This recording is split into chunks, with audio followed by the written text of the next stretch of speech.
नाज़रीन, आप देखें लाइव भी डॉक्टर शाहिद मसूद और मैं ज़ारा अंसारी बहुत सी खबरों, बहुत से तज्जियों और बहुत सी तहकीकात के साथ एक बार फिर हाजिर हैं। एक स्ट्रेटेजिक डायलॉग पाकिस्तान का अमेरिका के साथ होता है, लेकिन हमारे पास इत्तलात मौजूद हैं कि पाकिस्तान में फौजी बगावत होने जा रही है। इत्तलात मौजूद हैं, क्या वाकई जनरल राहील शरीफ नवाज शरीफ हुकूमत का तख्ता उलटने जा रहे हैं?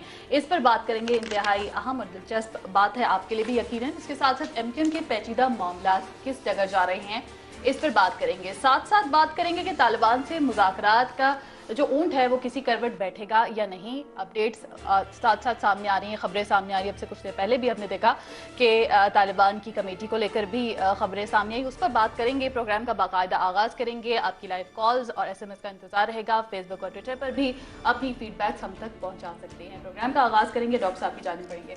अस्सलाम वालेकुम।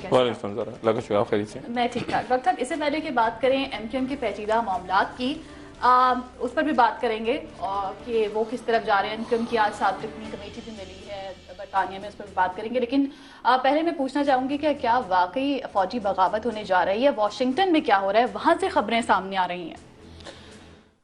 देखिए जी, ये वो मैं तो नहीं जानता कि फौजी बगावत होने जा रही है और होनी भी नहीं चाहिए, और सवाल ही पैदा नहीं होता कि कोई भी दुनिया का शख्स इसको वेलकम करे। लेकिन सूरत हाल ये है कि इस तरह की खबरें वाशिंगटन में गर्दिश कर रही हैं।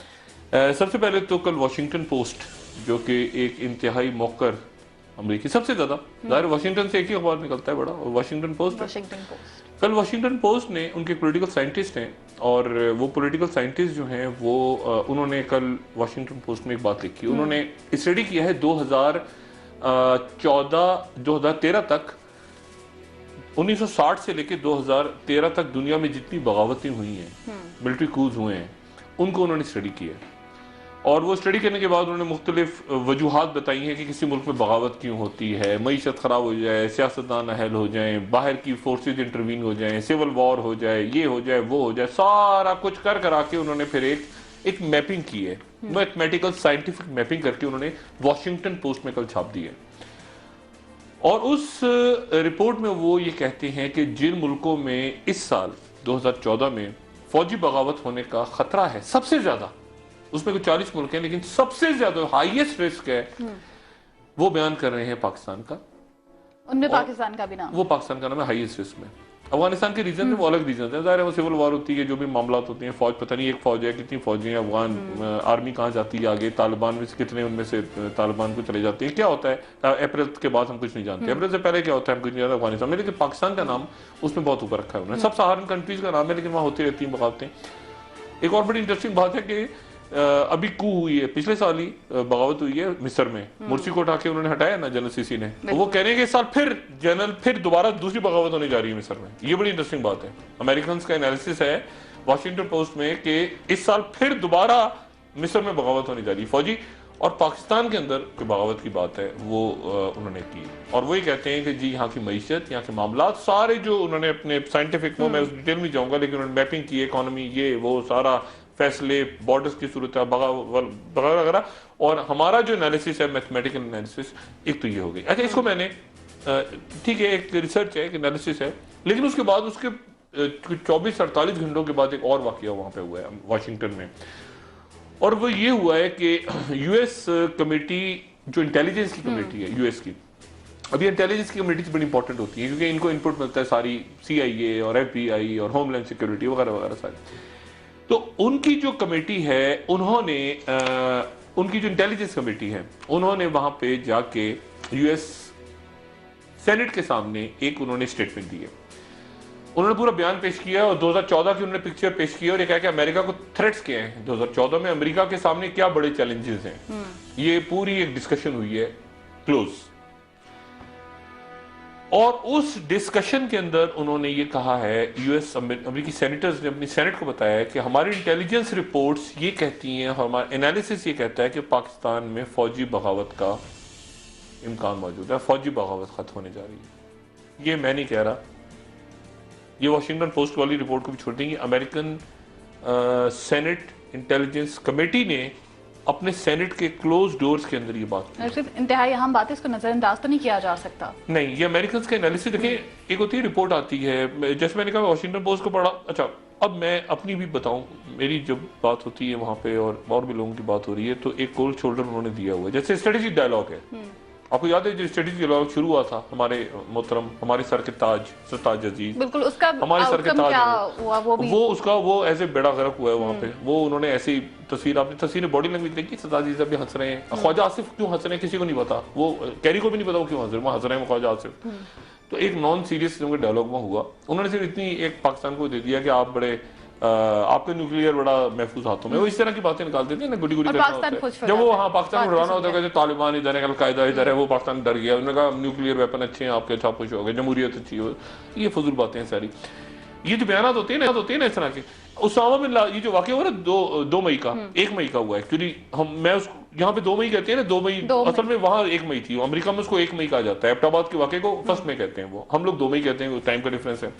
तो वो जो 2 मई 1 मई का वाकया है, उसके अंदर जो है वो, आप अजीब बात ये देखें कि उससे एक हफ्ता पहले टाइम मैगजीन, एक हफ्ता पहले का जो टाइम मैगजीन है, उसमें दुनिया की चंद अहम तरीन शख्सियात में और इंपॉर्टेंट तरीन शख्सियात में जनरल पाशा का नाम है, DGISI का, और उसके एक हफ्ते के बाद रेड होगी। तो ये बयान छोड़ें।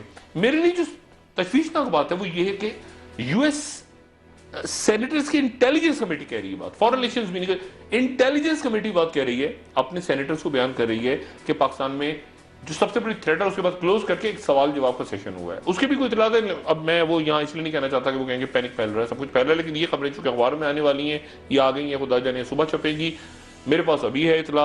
अमेरिकन सेनेटर्स ने अपनी कमेटी में पाकिस्तान की फौजी बगावत को डिस्कस किया है, और उसमें उन्होंने कहा है कि मियां नवाज शरीफ साहब जो हैं, उनकी पॉलिसीज, माशी हालात वगैरह वगैरह जो भी पैरामीटर्स है, ये काम है जलीलाबाद जिलानी साहब का, जो कि वहाँ सफीर हैं, जिनका कोई ताल्लुक नहीं है नवाज शरीफ साहब से, जो कि एस्टेब्लिशमेंट के आदमी है। मियां नवाज शरीफ को क्या पता वहाँ कौन है। वाजिद शमसुल हसन साहब भी पीपल्स पार्टी के बैठे हैं, पता नहीं किसके बैठे हैं। तो मियां साहब चूंकि बाहर उनका कोई है ही नहीं सिलसिला, जो इसाकडार साहब आते हैं वो बस इसाकडार भी हैं, और खुदा जाने सरताज अजीज भी हैं, ख्वाजा आसिफ भी हैं। तो एक अजीब व गरीब सी सूरत हाल है।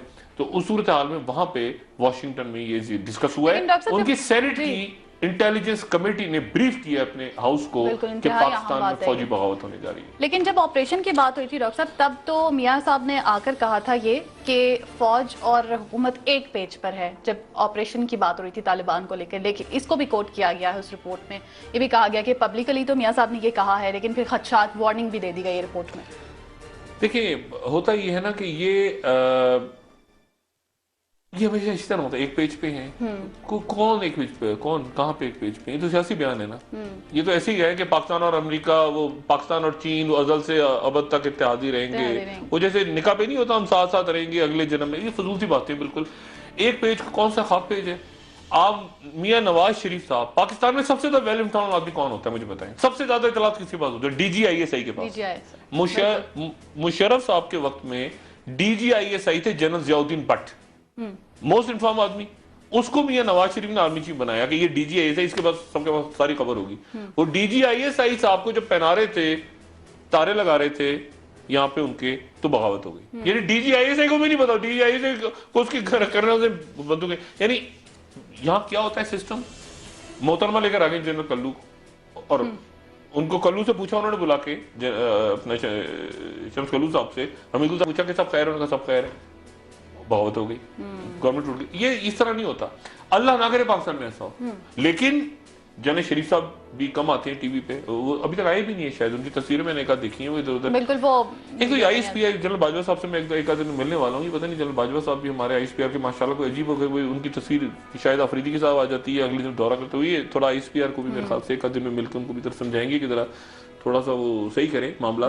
लेकिन ये है कि ISPR भी कुछ फॉरेन ऑफिस बनता जा रहा है, रवायती किस्म के बयान दे रहा है, जरा दम पकड़े और थोड़ा सा जरा चीजों को टेक करके। जैसे पिछले दिनों ये हुआ, उनको जाके मारकुट लगी ना, ये जो गुंडा नासिर थे, ये जो आप चेक पोस्ट पर लगे, ISPR बिल्कुल ISPR का कोई रोल नहीं था, ये उल्टी सीधी खबरें निकलना शुरू हो गई। उसके बाद जाके मीडिया ने जरा थोड़ा, मीडिया में तो बैठा है ना एक फितना, तो ये मार दिया वो मार दिया, बेगुनाह मर गए, फलां मर गए, फलां मर गए, कुछ नहीं हुआ था। वहां जाके क्रिमिनल्स को मारा था और बड़े अच्छे टारगेट अचीव किए थे। ये जो भी टारगेट ऑपरेशन हुआ था ये खजूरी चेक पोस्ट पे, तो ISPR थोड़ा सा दम पकड़े जरा, और ठीक है एक्सटेंशन वगैरह मिल जाएगी बाजवा साहब को, ऐसा कोई मसला नहीं है, लेकिन काम अपना ठीक करें मेरे ख्याल से।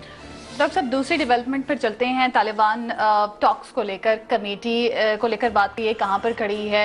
मौलाना अब्दुल अजीज साहब के हवाले से ये बयान सामने आ रहे थे कि उनसे कांटेक्ट किया जा रहा है ताउन के लिए मेजर आमिर साहब की जानिब से। उस बारे में मैं आपसे जानना चाहूँगी कि मेजर आमिर मीडिया पे नहीं आ रहे हैं, इज्तनाब कर रहे हैं, लेकिन आपकी उनसे इस हवाले से कोई बात हुई हो, आपको कुछ मालूम हो, इन दोनों का ताल्लुक के हवाले से भी जानना चाहूँगी। मेरी अभी बात हुई मेजर आमिर साहब से। अच्छा। मेजर आमिर साहब से मेरी अभी 15 मिनट पहले बात हुई। ये तालिबान कमेटी को, इस पूरी कमेटी में असल आदमी मेजर आमिर है, ये आप ज़हन में रखें। इसमें असल आदमी ना इरफान सिद्दीकी है ना रहीमुल्ला, इसमें असल आदमी मेजर आमिर है, ठीक है। जो अपने जो उनका हल्का अहबाब है, जो उनके राब्ते हैं, जो उन पर ट्रस्ट है लोगों को। रसूल शाह मोहम्मद साहब के बारे में कल मैंने बताया था कि वो ऐसे ही एक हैं। रहीमुल्ला यूसुफ बड़े क्रेडिकल आदमी है, सॉफ्ट आदमी है, वो ज़्यादा उलझते नहीं है इन मामला में, शरीफुल नफ्स आदमी है। मेजर आमिर साहब अच्छे ज़रा अग्रेसिव, पुराना ISI का बैकग्राउंड और अच्छे बड़े नफीस आदमी है। मिडनाइट जैकॉल में उनका नाम आता रहा बीबी की हुकूमत गिराने के लिए, लेकिन उसके बाद उनके ताल्लुकात अच्छे हो गए जरदारी साहब से। जैसे मैंने बताया था DGIB की, वो कहते हैं कि ऑफर हुई, और मुझे अच्छी तरह पता है कि वो मिलते थे डॉक्टर कयूम सुमरो से, जरदारी साहब से उनकी जाती मीटिंग होती थी, ये मेरी अपनी नॉलेज में। मेजर आमिर साहब जो हैं वो असल रोल प्ले कर रहे हैं। दो शख्सियात अब्दुल अजीज नाम के जब नाम आए ना, तो आप भी और नाज़रीन से गुजारिश है कि जरा कंफ्यूज ना हो। एक है मौलाना अब्दुल अजीज। मौलाना अब्दुल अजीज साहब वो हैं जो लाल मस्जिद वाले हैं, ठीक है ना, जो अब्दुल रशीद साहब के भाई थे और भाई हैं, और अब्दुल रशीद साहब वहाँ पे उनको शहीद कर दिया गया था। और अब्दुल अजीज साहब जो हैं वो उसके बाद वो बुरका और सारा किस्सा हुआ, वो लाल मस्जिद के हवाले से। दूसरे हैं शाह अब्दुल अजीज। शाह अब्दुल अजीज जो हैं वो बड़ा इंपॉर्टेंट कैरेक्टर हैं। वो हैं शाह अब्दुल अजीज जो समीउल हक साहब के बड़े करीबी साथी हैं, और 2002 में इलेक्शन लड़के कौमी असेंबली में पहुंचे थे। अच्छा। और जिनके और फिर उसके बाद 2008 में कत्ल हो गया था, यहाँ पे पोलिश इंजीनियर को मार दिया गया था, तो शाह अब्दुल अजीज साहब को अरेस्ट कर लिया था 2009 में ऑपरेशन के दौरान। बड़ी रखते हैं। हाँ, और उनका कर्क से ताल्लुक है, उनको सामने लाके बड़ी तस्दीक हुई थी और उनको बड़ा तमाशा हुआ, तो फिर रिलीज हो गए थे। शाह अब्दुल अजीज साहब बड़े गहरे आदमी, बहुत गहरे, और बड़े उनका बड़ा असर और रसूख है अलकायदा के सर्कल्स में भी, तालिबान के सर्कल्स में भी, अक्रॉस द बॉर्डर दोनों तरफ, और बड़े जो बड़े एक जबरदस्त आदमी है। अब मेजर आमिर साहब ने मुझे ये कहा, मेजर आमिर साहब का मैं कोट कर रहा हूं, मेजर आमिर साहब ने मुझे कहा कि शाह अब्दुल अजीज साहब ने, वो वाले शाह अब्दुल अजीज करक वाले और तालिबान वाले, नॉट लाल मस्जिद, शाह अब्दुल अजीज साहब ने फोन किया है मेजर आमिर को और कहा है कि मेरी दुआएं आपके साथ हैं। मौलाना अब्दुल अजीज जो हैं, अब मौलाना अब्दुल अजीज साहब का क्या ताल्लुक है मेजर आमिर साहब बड़े क्लोज हैं। मैंने पहले भी आपसे कल भी ये अर्ज किया था कि इस कमेटी में ऐसे अरकान मौजूद हैं जो एक बड़ी कारोबारी शख्सियत के बड़े करीब। मेजर आमिर साहब बड़े करीबी दोस्त हैं मलिक रियाज साहब, जो हमारे मुल्क के एक जाना पहचाना नाम है, जिन हवालों से भी मैं उसमें नहीं जाना चाहूंगा। मलिक रियाज साहब एक साहब हैं। अब मलिक रियाज साहब के बड़ा क्लोज है मेजर आमिर। और लाल मस्जिद का जो वाकया हुआ, तो लाल मस्जिद के वाकये के बाद मस्जिद के साथ जो हुआ वो सबने देखा। मौलाना अब्दुल अजीज और उम्मे हफ्जा और ये जो बच्चियां वगैरह थी सारी, इनको मलिक रियाज साहब ले गए। उसको मलिक रियाज साहब को असाइन किया आपकी स्टैब्लिशमेंट ने। मलिक रियाज साहब माशाल्लाह स्टैब्लिशमेंट के साथ, यानी साहब और भाई और सारा तो है ना मलिक रियाज साहब को पुराना सिलसिला। अभी करंट तो शरीफ साहब के साथ कोई बैगेज नहीं है, लेकिन पहले तो बड़ा बैगेज रहे, नहीं मालूम। तो अब मसला ये हुआ कि वो मलिक रियाज साहब ने इस तरह के काम भी करते हैं। मलिक रियाज साहब मसाजिद और ये और वो सारा, ये लाल मस्जिद भी बनाने में उनका रोल है, जो नई लाल मस्जिद दोबारा बनी है। तो ये उनकी फैमिलीज को वहां ले गए, यानी बैरियर टाउन का ये जो मलिक साहब का इलाका है, जो उनका ये वहां रहे मौलाना अब्दुल अजीज साहब, और वहां पे सारा। अब हुआ ये कि मौलाना अब्दुल अजीज साहब यानी बड़े मशहूर, और बहुत सारी बच्चियां, एक और भी इस्लामाबाद में शख्सियत हैं ताजी खोकर, जो आजकल जेर हिरासत है, उन्होंने भी कुछ बच्चियां अपना मदरसा वगैरह बना के वहां पे रख लिया। एक दफा मैंने पूछा उनसे, मैंने कहा जी सुने? हाँ, उन्होंने कहा हाँ बिल्कुल, मैंने ये काम किया रही। अब मेजर आमिर साहब जो है वो, अब खुदा जाने क्या मामला हुआ कि कल अचानक एक खबर निकल पड़ी और चलना शुरू हो गई कि मौलाना अब्दुल अजीज से राब्ता किया है मेजर आमिर ने, या पता नहीं मेजर आमिर ने मलिक रियाज से राब्ता किया है कि मौलाना अब्दुल अजीज से मेरी बात करी। ये छपकी टिकट चलना शुरू हो गए आज भी वाली खबर। अच्छा, उसके बाद वो मेजर आमिर को आके पब्लिकली कहना पड़ा कि मैंने कोई राब्ता नहीं किया, मौलाना अच्छा, अब मुसीबत ये है कि वो कह रहे हैं, अब मुझे नहीं पता मौलाना अब्दुल अजीज साहब का टिकट चल रहा है। अब मौलाना अब्दुल अजीज साहब जो है बड़े प्यारे जबरदस्त आदमी है, इनके मैंने खाना खाया था जब ये लाल मस्जिद ऑपरेशन में, तो बताऊंगा बाद में, क्योंकि ऑपरेशन के दौरान मैं अंदर था मस्जिद में, आपको शायद याद हो, मैंने ही सारा अंदर से एक बुरी याद है मेरी, बहुत बुरी यादें हैं उसकी। लेकिन बहरहाल अब हुआ ये है कि मौलाना अब्दुल अजीज साहब और मेजर आमिर साहब के दरमियान में कई मलिक रियाज हैं, तो मलिक रियाज साहब ने सारी सेटलमेंट करवाई थी। अब वो मौलाना अब्दुल अजीज आपने टीवी पे आके कहना शुरू कर दिया, और आगे जब मेजर आमिर को मजबूरन, हालांकि कल ये मीटिंग में डिसाइड हो गया था कि कोई टीवी पे नहीं आएगा, मेजर आमिर साहब को टीवी पे आना पड़ा। तो इस कमेटी में वो कहते हैं ना, अच्छा आज मैं इंतजार करता रहा सारा दिन के इरफान सिद्दीकी साहब कब जलवा अफरोज होंगे, उन्होंने कहा था मैं रोज ब्रीफ किया करूंगा। अब अंदर इतनी खटपट पड़ी है कि वो मेजर आमिर, अच्छा सीरियसली काम मेजर आमिर कर रहे हैं सर, मैं आपको फ्रैंक जो मैं आज बता रहा हूँ ना, इसमें सीरियस काम सिर्फ मेजर आमिर कर रहे हैं, बाकियों को टीवी पे आने का शौक है, मेरी तरह टीवी पे आके बैठने का शौक है, ठीक है। इसमें जो सीरियस काम हो रहा है वो मेजर आमिर का हो रहा है, और दो लोगों से उनकी बात हुई जो बड़े संजीदा लोग हैं। एक हैं शाह अब्दुल अजीज, मौलाना अब्दुल अजीज साहब को साइड करके, मौलाना साहब का भी बड़ा हल्का है, क्योंकि जाहिर है लाल मस्जिद की बच्चियां और ये सारे वो, लेकिन शाह अब्दुल अजीज इंपॉर्टेंट है और फजलुर रहमान खलील इंपॉर्टेंट है, और मौलाना अब्दुल अजीज वही करेंगे जो मलिक रियाज कहेंगे उनको। ये मौलाना अब्दुल अजीज साहब जितने, हाँ ये शाह अब्दुल अजीज साहब की तस्वीर आ रही है, ये बड़े इंपॉर्टेंट आदमी है, ठीक है, ये टीवी पे जो आ रही है ये बहुत इंपॉर्टेंट आदमी है, ये असल आदमी है, और ये वो असल आदमी है जिनके थ्रू राब्ता हो रहा है। अच्छा, ठीक है, और ये इनको तालिबान के अंदर और अलकायदा के जो सेक्शंस हैं, जो भी मैटर करते हैं लोग सारे, इंतजार क्या हो रहा है इस वक्त इंतजार हो रहा है मुल्ला मोहम्मद उमर के खत कि मुल्ला मोहम्मद उमर, ये बातें चली ना, इमरान खान का नाम दे दिया, फलाने का दे दिया, ये सारे फजूल बातें। मैं आपको एक बात मैंने कल आपसे की थी ना कि लाल के हकीमुल्लाह महसूद पे ड्रोन से पहले मामला खराब हो गए थे। हकीमुल्लाह महसूद के ऊपर ये जो हमला हुआ था, मिसाइल हमला, इससे पहले एक मुआहदा भी साइन हो गया था, मैं यहां तक बताऊं, एक मुआहदा तक साइन हो चुका था, ठीक है ना। तो ये और मौलाना फजलुर रहमान खलील जो कि सऊदी अरब में हैं, जिनके बारे में मैं कल बताया, ये दो लोग हैं, बस इन दो लोगों को नजर में रखें आप, और बाकी जो जितने ये नजर बट्टू बैठे हैं। डॉक्टर साहब इस पर मजीद बात करेंगे, इंटरेस्टिंग पॉइंट्स हैं, ब्रेक का वक्त है ना, के बाद एक बार फिर हाजिर होंगे और तालिबान टॉक्स को लेकर जो कमेटी की एमक्यूएम के हवाले से बात, जी एमक्यूएम के हवाले से भी बात करेंगे कि वो मामला किस हद तक पेचीदा है और वो क्या हो रहा है, क्या सूरत हाल है, आपको बताएंगे इस ब्रेक के बाद। Stay tuned.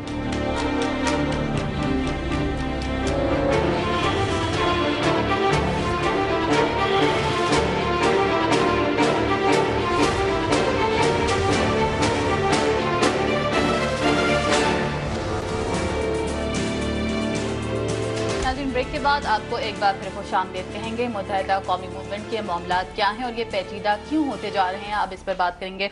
डॉक्टर साहब, 7 रुकनी वक्त भी मिला डेप्टी बरतानवी हाई कमिश्नर से और यादाश्त भी जमा करवा दी बीबीसी की डॉक्यूमेंट्री के अगेंस्ट, लेकिन मुत्तहिदा के मामला क्या हैं और किस तरफ जा रहे हैं, पेचीदा क्यों होते जा रहे हैं? एहतजाज भी रोक दिया उनकी जानिब से, अल्ताफ हुसैन ने खिताब भी करना था, क्या सूरत हाल है? देखिए, दो बातें। पहली बात तो ये कि इस बात में कोई शक नहीं कि एमक्यूएम मुल्क की एक बड़ी सियासी जमात है, उनके वोटर्स हैं, अल्ताफ हुसैन साहब एक मकबूल लीडर हैं, उनके चाहने वाले हैं, ये अपनी जगह बात दुरुस्त है। एमक्यूएम के लिए लंदन में मसाइल बढ़ रहे हैं, ये बात एक अलग बात है, और ये कोई तज्जिया नहीं है, ये कोई मतलब ये इंफॉर्मेशन है जो आ रही है, सामने आ रही है। मसला सारा ये है कि कल मैंने बताया था शर्लॉक होम्स और जेम्स बॉन्ड का झगड़ा है। एक शर्लॉक होम्स है मेट पुलिस और जेम्स बॉन्ड है आपके MI6, ठीक है ना। अब MI6 में जेम्स बॉन्ड में आते हैं आपके बाहर की एम्बेसी। जेम्स बॉन्ड हांगकांग में फंस गया, वो कहाँ जाता है? अपनी एम्बेसी में घुसता है। MI6 एम्बेसीज होती है MI6 में, ठीक है ना, पुलिस नहीं बैठी होती। आप कभी बाहर जाए ना किसी एम्बेसी में, पाकिस्तानी एम्बेसी में, आपको पाकिस्तानी पुलिस नजर नहीं आएगी, आपको ISI IB के लोग अंडरकवर नजर आएंगे। तो जेम्स बॉन्ड बाहर फंसता है ना कहीं, तो अपनी एम्बेसी में जाता है। अच्छा, अब मसला ये है कि बाहर के हाई कमिश्नर जी वो बेचारे, वो उनका काम होता है एप्लीकेशन वो ले रहे हैं। असल मसला है लंदन का और लंदन मेट्रोपॉलिटन पुलिस का। अच्छा, ये जो जितनी इंफॉर्मेशन हुई है, जो BBC ने डॉक्यूमेंट्री बनाई है, वो BBC को दी गई है स्कॉटलैंड यार्ड की तरफ से, यानी पुलिस की तरफ से, और उनको दी है पाकिस्तान के सियासतदारों ने। मैं आपको मुस्तकिल कह रहा हूँ, कह रहे हैं ना सामने लाया जाए। ये प्रोग्राम मैं पाकिस्तान से कर रहा हूँ, ये प्रोग्राम मैं कोई अर्जेंटाइन में बैठ के नहीं कर रहा, वो यहीं पर मौजूद हैं। मेरे एमक्यूएम के भाइयों को अच्छी तरह पता है, पता होना चाहिए, वो यहीं मौजूद हैं बंदे। वो कहते हैं ना, वो कहाँ ढूंढ रहे हैं, वो इधर ही मौजूद हैं। खालिद शमीम भी इधर ही हैं, वो कामरान भी इधर ही और काशिफ भी इधर ही हैं और काफी दिनों से हैं और रिकॉर्ड हो चुका है बयान, रिकॉर्डेड बयान आगे उनका हसास अदारे ले चुके हैं, हसास अदारों ने आगे दे भी दिया है बयान। और आप ये देखें, मेरी सिर्फ गुजारिश सुने, इफ्तिखार हुसैन साहब जो कि अल्ताफ हुसैन साहब के भतीजे कहा गया, अभी वसीम अख्तर साहब ने कहा कि उनके दूर के रिश्तेदार हैं जो भी हैं, जिनको वो कह रहे हैं कि उनका दिमागी तवाज़ुन दुरुस्त नहीं है, चले जो भी दुरुस्त नहीं है, लेकिन वो मीटिंग्स में तो बैठते रहे ना साथ, एमक्यूएम की लंदन की मीटिंग्स में। इफ्तिखार हुसैन साहब को कहाँ से अरेस्ट हुआ किया गया था? बाबर गौरी साहब कहाँ से? वो कनाडा से आ रहे थे लंदन, पाकिस्तान से जाते हुए तो नहीं पकड़ा ना। इसका मतलब है कि ये सर्कल बहुत बड़ा हो चुका है कि बहुत, मेरी जो बात है उस पर एमक्यूएम के दोस्त नाराज ना हो, मैं उनसे जो बात, वो अक्सर में जर की मूवमेंट होती है ना कि पीछे प्रेशर आता है लंदन का, डिफेंड करो, वो सारे वो वासी जलील हो गए, वसीम अख्तर हो गए, हैदराबाद। अच्छा, लंदन वाली बात समझते हैं, क्राइसिस आता है ना, क्राइसिस, वो पैनिक हो जाते हैं, मीडिया ये है, मीडिया वो है, दुनिया पीछे लगी हुई है। वो वजह है कि बैठ के पुरसकून अंदाज में मसले को रिजॉल्व करते हैं ना, आप बैठते हैं जंगी हालात हैं, क्या आप किया जाए, ये मसला हो गया, ये मसला हो गया, ये मसला कैसे करें। एक होता है गुस्से में आ जाए, इसको गालियां उसको गालियां, लटरम पटरम और गंद होती है और गड़बड़ होती है बीच में। अब मसला ये है कि अब एमक्यूएम ने ठीक किया, इस वक्त एमक्यूएम ठीक कर रही है, पिछली दफा ठीक नहीं किया था, वो कराची का जलसा वलसा मार कुटाई वो गलत हुआ, अभी तो एमक्यूएम ठीक कर रही है। प्रॉब्लम ये कि इसमें से कैसे निकला जाए, इसमें से निकलने के लिए कानूनी माहिरीन हो।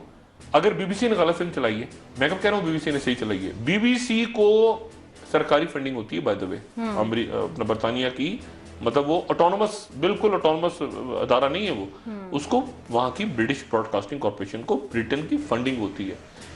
मैं अगर एमक्यूएम में हूं और अल्ताफ भाई की जगह हूं तो मैं कम से कम, मेरा ख्याल है कोई 5 बिलियन पाउंड का हर्जाना कर दूं इस फिल्म के चलाने में। अगर ये फिल्म बीबीसी पे अच्छी तैसी कर दूं मैं, वहां तो आपको पता है वहां टीवी चैनल पे, पाकिस्तान के कोई टीवी चैनल को उल्टा चैनल ही चलाते हैं, इतना बड़ा लेटर आता है उनका, तो सू कर देते हैं लोग, वो तो इंतजार कर रहे होते हैं हमारे खिलाफ खबर दे, सू कर दें, तड़ा करके सू कर दें, तो बीबीसी को सू कर दें और हम सारे साथ है पूरी को।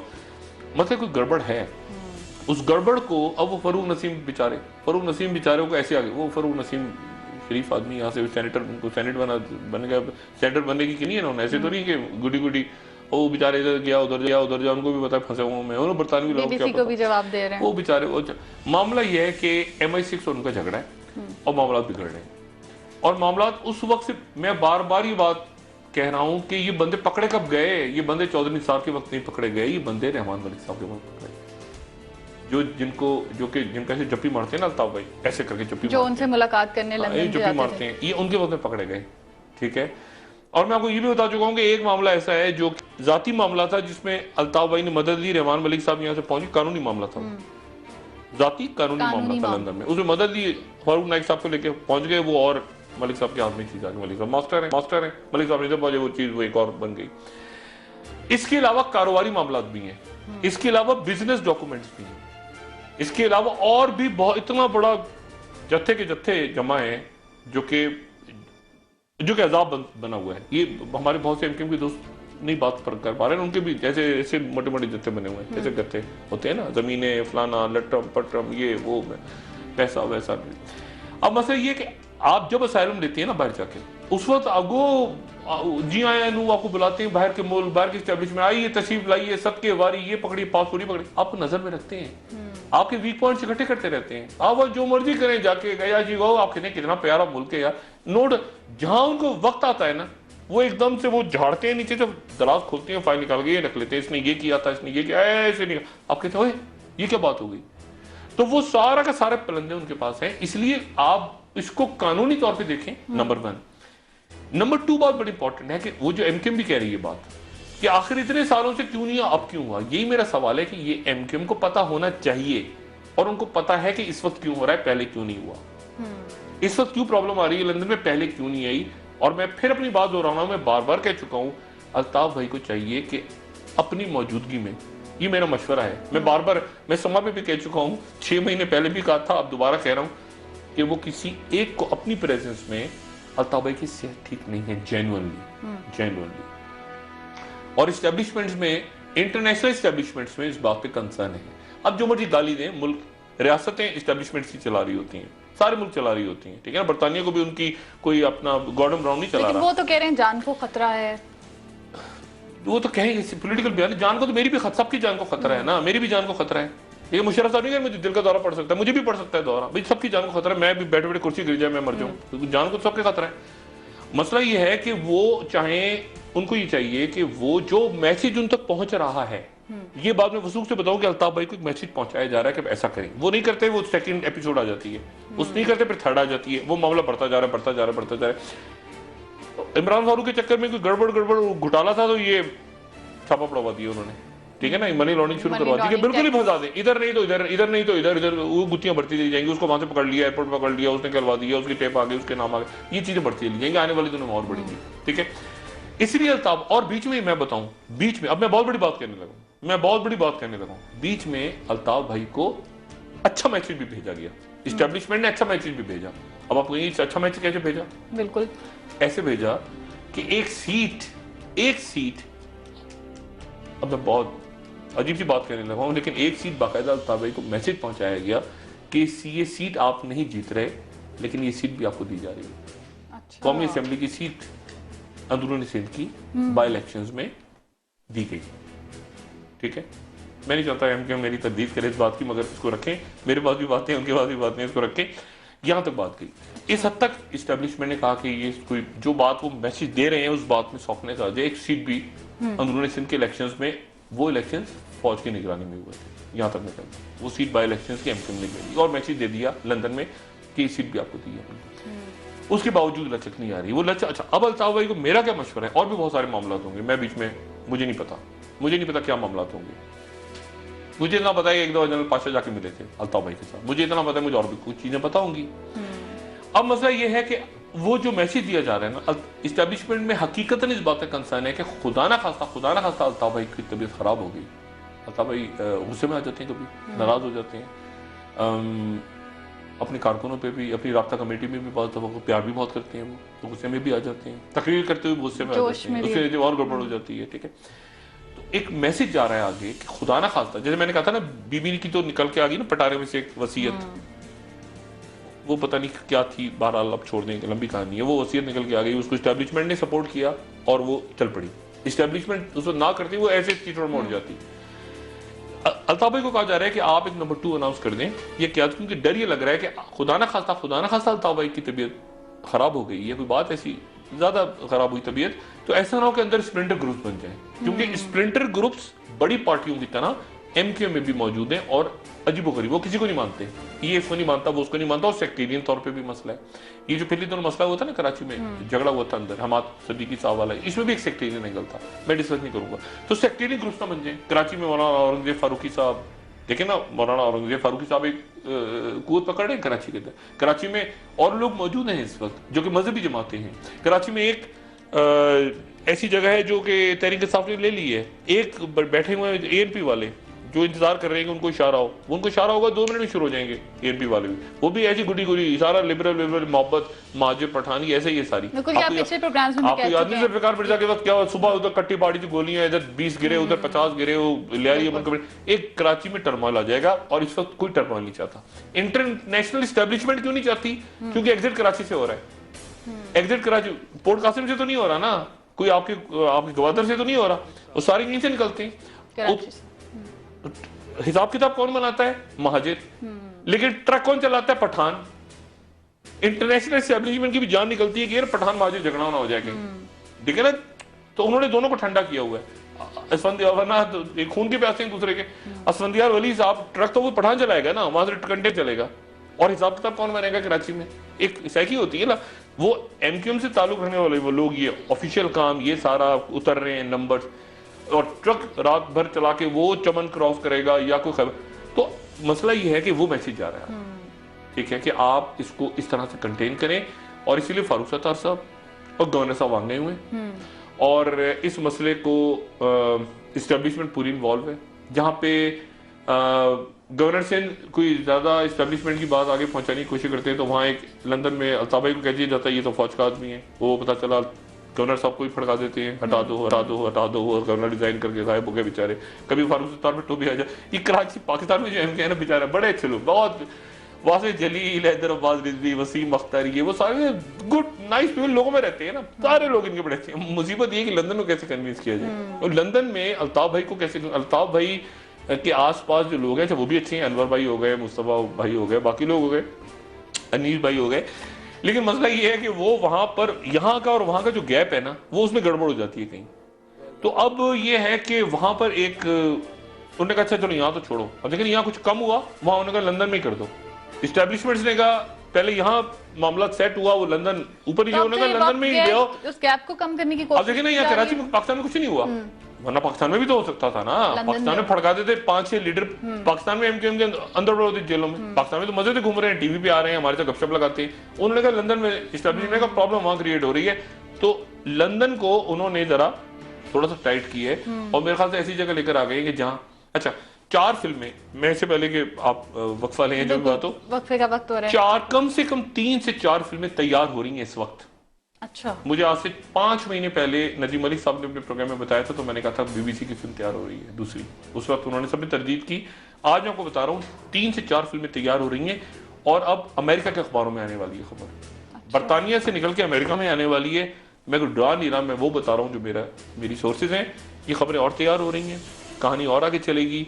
जो भी एमक्यूएम को मैसेज, एमक्यूएम को जो मैसेज, अच्छा एमक्यूएम इसलिए कह रही है ना, अल्ताफ, एमक्यूएम को भी कहा गया है कि ये कह दो कि सिर्फ अल्ताफ हुसैन काबिल कबूल है। अब देखे ना क्या वजह है, इसका मतलब ये हुआ कि उनको ये कहा जा रहा है कि किसी को अनाउंस करो, वरना ये कोई नारा हुआ, ये जो -1 चल रही है बात, ये क्यों कह रहे हैं कि -1 कबूल नहीं है, इसका मतलब है वो खुद ही बता रहे हैं कि हमें -1 का मैसेज जा रहा है। अब इस्टेब्लिशमेंट जाने और अल्ताफ भाई जाने, ये मैसेज जा रहा है उन्हें कि आप किसी को अनाउंस करें, वही कह रहे हैं कि हमें -1 कबूल नहीं है। मैं तो नहीं कह रहा -1, कोई कह रहा है ना, जो कह रहा है वो उनसे बात करें, उनको मनाए, अल्लाह खैर सल्ला। हमारा काम तो ये कि तजिया करें और कराची हमारा सुकून से रहे। बिल्कुल, और मामला क्यों पेचीदा हुए ये काफी हद तक हमने जाना। नाज़रीन, ब्रेक का वक्त हो रहा है, ब्रेक के बाद कि गवर्नर स्टेट बैंक मुस्ताफी क्यों हुए हैं, मुस्ताफी एमक्यूएम के हवाले से एक बात रहेगी, एमक्यूएम के हवाले से भी बात करेंगे, डॉक्टर साहब बताना चाह रहे हैं, और गवर्नर स्टेट बैंक के हवाले से भी बात करेंगे, आपको बताएंगे कि वजह क्या बनी उनके मुस्ताफी होने की। स्टेट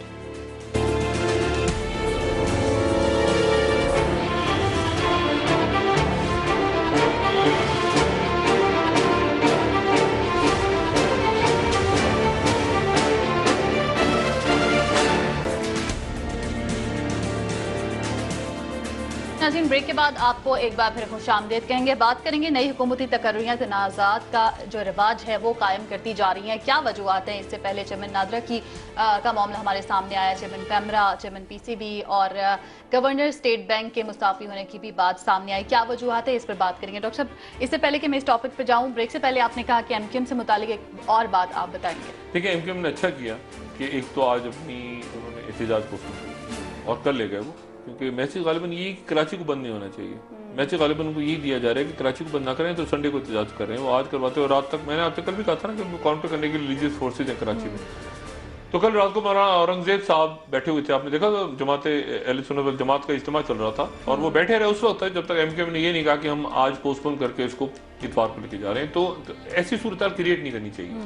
कराची में देखें, अगर खुदा ना खास्ता कराची में अगर खुरेजी हुई तो किसी के लिए मुनासिब नहीं है, लेकिन जो सबसे ज्यादा नुकसान होगा इसमें वो एमक्यूएम का होगा। एमक्यूएम पॉलिटिकल फिगर है। और एक बात एमक्यूएम की, एमक्यूएम से लाख आप एमक्यूएम का पूरे, एमक्यूएम जो across the board religious harmony है ना, वो एमक्यूएम बड़ा अच्छा प्ले करती है। इतना अच्छा और कोई पार्टी प्ले नहीं कर सकती। एमक्यूएम उधर से ईद मिलादुन्नबी भी कर रही है, इज्तिमात भी कर रही है, मुहर्रम पे भी इनके लोग मौजूद हैं, देवबंदी भी मौजूद। मतलब एमक्यूएम का एक वो जो इस वक्त रोल है ना, वो बड़ा इंपॉर्टेंट है। तो इस चक्कर में आके कि खुदा ना खास्ता वो सेक्टेरियन बन जाए, एमक्यूएम ने कोशिश की है बीच में से, ये गलत प्ले कर रहे हैं एमक्यूएम। एमक्यूएम ने अपने सेक्टेरियन कलर देने की भी कोशिश की, जैसे मैंने बताया था पिछले दिनों एमक्यूएम ने सेक्टेरियन कलर देने की कोशिश की, फिर उससे निकले, उससे अच्छा वो निकले एहतराम थानवी साहब के साथ देवबंदी हैं, उनके साथ तस्वीर उतरवाई, बहुत अच्छा किया अल्ताफ भाई ने, सेक्टेरियन झगड़े में ना पड़े।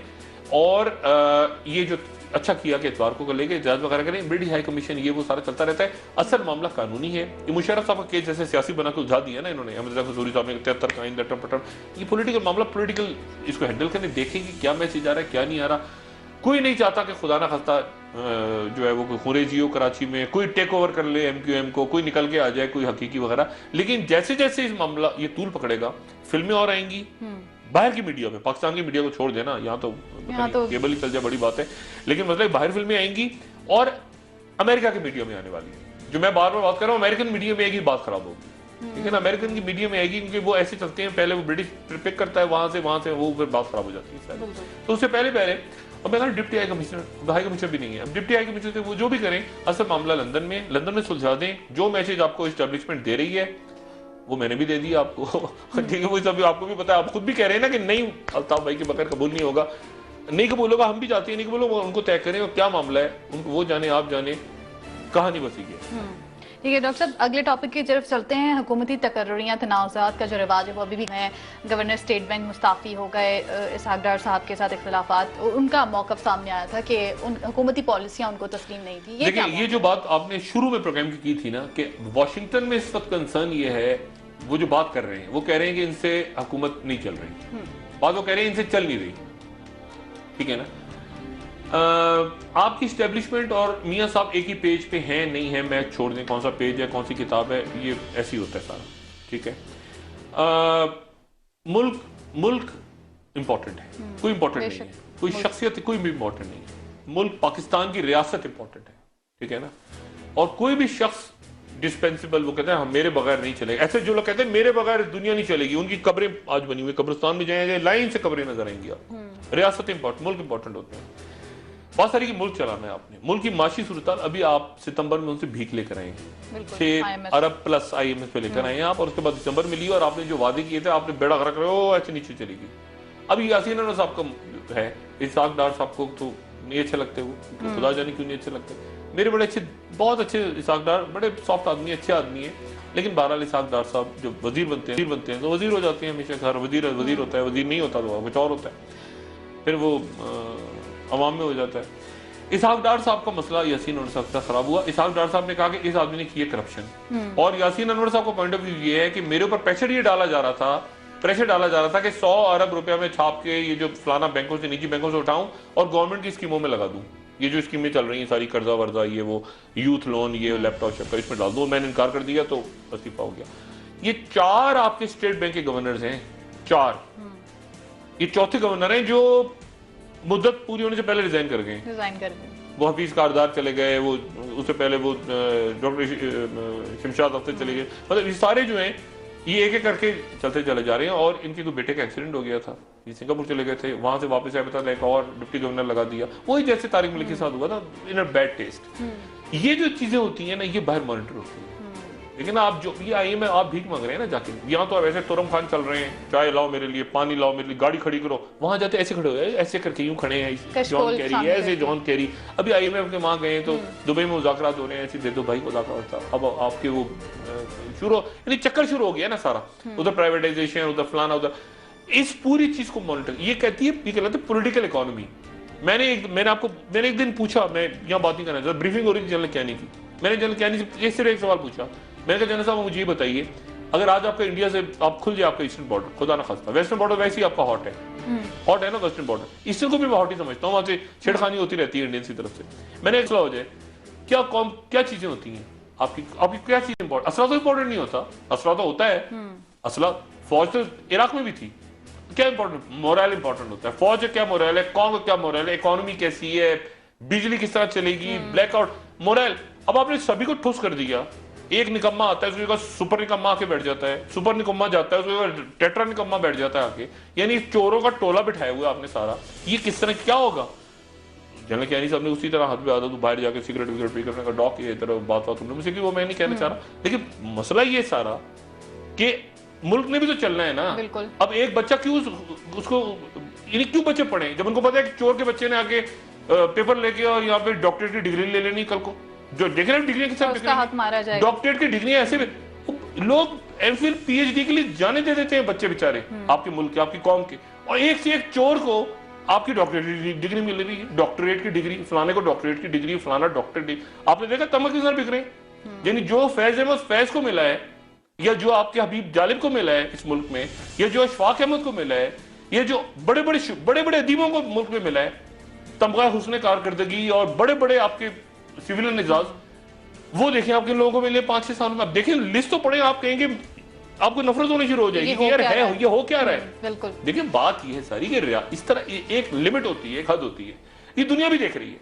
अब छोड़ दें, अब क्या हुआ है, बगावत हुई ना, मुर्सी को फेंक दिया उठा के उन्होंने, मुर्सी इलेक्टेड आदमी था, मुर्सी को फेंका उठा के, $10 बिलियन दे दिए उनको अरब मुल्कों ने, मुर्सी को तो नहीं दिए, फौजी को के बाद दिए।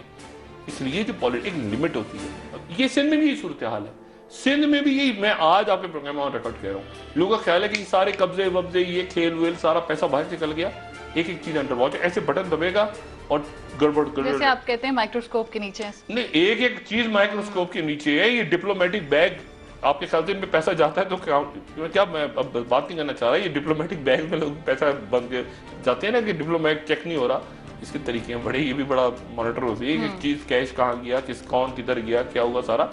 तो बात सारी ये है कि इसको हमने किस तरह से आगे चलाना है, मियां साहब ने किस तरह से इकोनॉमिक पॉलिसीज करनी है, किस तरह से, मतलब है कि इसको वो खुश नहीं है, वो से मुराद मेरी अमेरिका नहीं है, वो से मुराद मेरी ये है कि उनके पास पल्स जारी है कि पाकिस्तान के अंदर बेचैनी है, इनसे लोगों से काम नहीं हो रहा। मियां साहब के लिए क्या चीज इंपॉर्टेंट है? मियां साहब ने एक काम तो बहुत अच्छा किया है और बहुत अच्छा किया काम, और वही उन्होंने ये किया है कि उन्होंने ये मुज़ाकरात की कमेटी बना के कम से कम ये फौरी तौर पर ऑपरेशन, लेकिन उसके साथ ही मैसेज क्या जा रहा है वहां पे, वजीर उनके प्राइवेटली क्या कह रहे हैं कि ऑपरेशन होने जा रहा है, ऑपरेशन होने जा रहा है, मारामारी, जिसके नतीजे में नॉन सीरियस नजर आ रही है।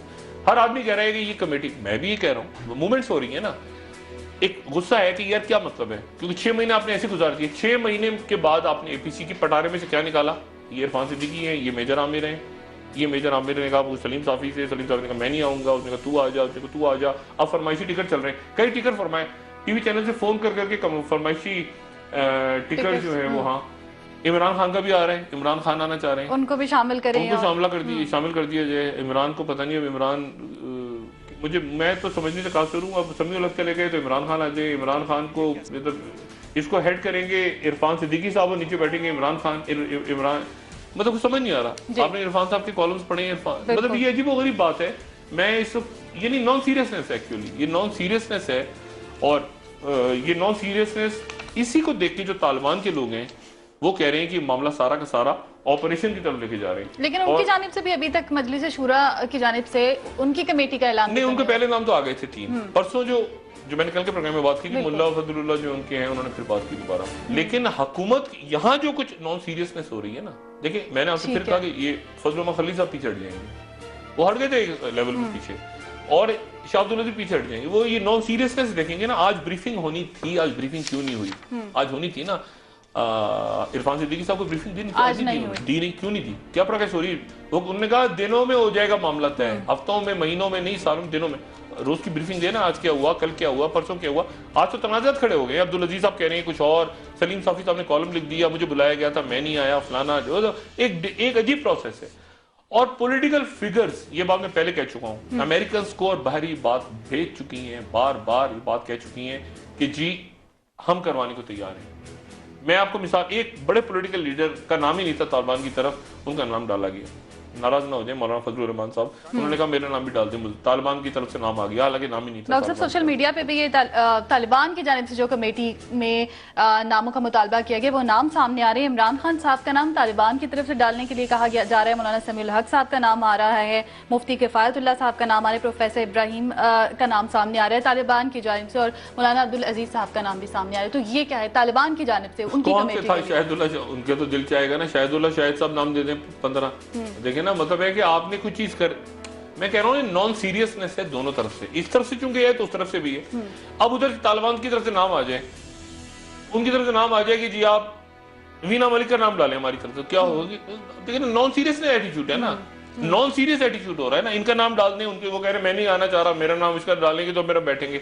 ओ भाई, उससे पूछा आपने इमरान खान का नाम डाल, इमरान खान से पूछा, इमरान खान ने, मैं कह रहा ना इधर से चूंकि नॉन सीरियसनेस शुरू हो गई है शुरू, बदकिस्मती के जो नहीं होनी चाहिए थी। ये कमेटी के नाम, जो कमेटी के नाम नॉन सीरियसनेस हुई। चौधरी सार पुल आउट किया उन्होंने, आप वो देखें, वो पिक्चर देखिए आपने, चौधरी सार को साइड पे बिठाया हुआ है, वहाँ आगे बैठे हुए इरफान साहब, जो हमेशा वजीर आज़म के साथ बैठे थे, वजीर दाखिला, वो पीछे उन्होंने ब्रीफिंग नहीं दी। चौधरी सार अभी तो बोले नहीं इसके ऊपर कि क्या हुआ क्या नहीं हुआ, वो खामोश होकर गायब हो गया। आज इरफान साहब भी सामने नहीं है, मेजर आमिर से वो बेचारे मेजर आमिर लगे हुए अपनी जगह, वो कॉलें कर रहे हैं, वो फजल खलील साहब सऊदी अरब से आ जाएंगे, आते आते देर 5 तारीख को उन्होंने वापस आना है, वो आएंगे। शाह अब्दुल अजीज साहब ने कहा, मुझे मेजर आमिर ने कहा कि मैंने फोन किया, हमें उनसे मेरी दोबारा मुलाकात होगी, वो कहते हैं मुझे मेरी पूरी ब्लेसिंग्स शाह अब्दुल अजीज साहब ने दी, लग रही दी हूँ, क्योंकि मेजर आमिर कलीदी किरदार है। मैंने कहा मेजर आमिर पे सारा घूम रहा है, ये नाम मेजर आमिर ने दिए, रहीमुल्लाह यूसुफ सही, ये वो सारे, सलीम साहब, मेजर आमिर कलीदी किरदार है, उनको कामयाब होना चाहिए। वो अगर, और एक उनकी पर्सनैलिटी की खास चीज वो बड़ी जल्दी यानी छोड़ भी देती, वो देखेंगे नहीं कि नॉन सीरियसनेस हो रही है, वो कहेंगे खुदा हाफिज, अलग हो, वो अलग हो गए, बदकिस्मती। इस प्रोसेस को, पीस प्रोसेस को आगे जाना चाहिए, खास तौर पे उस वक्त तक जब तक बहुत ही चीजें क्लियर ना हो जाए, और खासतौर पे अफगान इलेक्शन। ठीक है, पीस प्रोसेस को आगे और फोर्सेस हैं बीच में बम फटेंगे, अल्लाह ना करे, बीच में धमाके होंगे, सब कुछ होगा, क्योंकि और फोर्सेस भी है ना बीच में। ये चर्च पर अटैक किसने किया था, ठीक है ना, और बहुत इंटरनेशनल इस्टेब्लिशमेंट फोर्सेस भी है बीच में, उनसे बच के मुज़ाकरात को आगे ठीक है डॉक्टर साहब, हम भी दुआ गो हैं, बहुत शुक्रिया आपका कि जो भी फैसला हो वो मुल्क और कौम की बेहतरी के लिए हो। नाज़रीन, प्रोग्राम का वक्त खत्म हो रहा है, आपकी फीडबैक का इंतजार रहेगा। मेरी तरफ से आपको खुदा हाफिज। डॉक्टर साहब, आप अपना दोस्तों रिश्तेदारों गिरदो नवाह के लोगों का सब ख्याल रखिएगा।